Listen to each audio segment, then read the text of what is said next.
ಎಲ್ಲರಿಗೂ ನಮಸ್ಕಾರ. ನಾನು ನಿಮ್ಮ ಪ್ರೀತಿಯ ವಿನಯ್ ಗೌಡ. ನಿಮ್ಮೆಲ್ಲರಿಗೂ ಗೊತ್ತಿರೋ ಹಾಗೆ ಒಂದು ಇನ್ಸಿಡೆಂಟ್ ಆಗಿದೆ. ಆ್ಯಂಡ್ ಈ ವಿಡಿಯೋ ಮಾಡ್ತಿರೋದು ಏನಕ್ಕೆಂದರೆ, ಕರ್ನಾಟಕದ ಪ್ರತಿಯೊಬ್ಬರಿಗೂ ನನ್ನ ಕಡೆಯಿಂದ ಕ್ಷಮೆ ಕೇಳಬೇಕಾಗಿತ್ತು. ದಯವಿಟ್ಟು ಕ್ಷಮಿಸ್ಬಿಡಿ.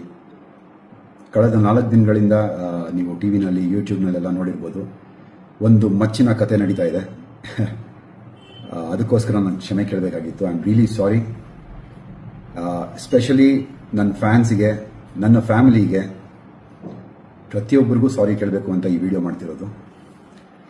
ಮೊದಲನೇದಾಗಿ ನನ್ನಿಂದ ತೊಂದರೆ ಆಗಿರೋದು ನನ್ನ ಫ್ಯಾಮಿಲಿಗೆ, ನನ್ನ ಹೆಂಡತಿಗೆ, ನನ್ನ ಮಗನಿಗೆ ದಯವಿಟ್ಟು ಕ್ಷಮಿಸ್ಬಿಡಿ.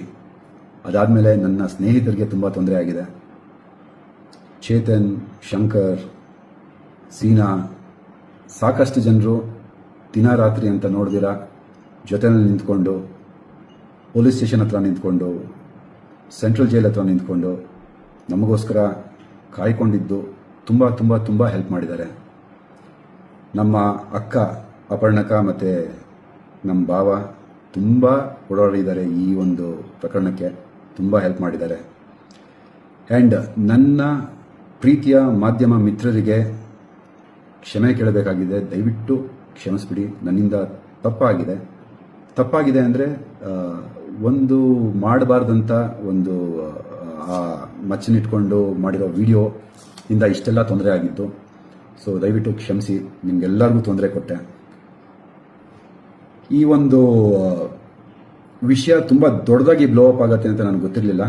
ಸೊ ಇಷ್ಟು ದೊಡ್ಡದಾಗಿರೋ ವಿಷಯ ನಂದು ತಪ್ಪಿದೆ, ಇಲ್ಲ ಅಂತ ಹೇಳ್ತಿಲ್ಲ.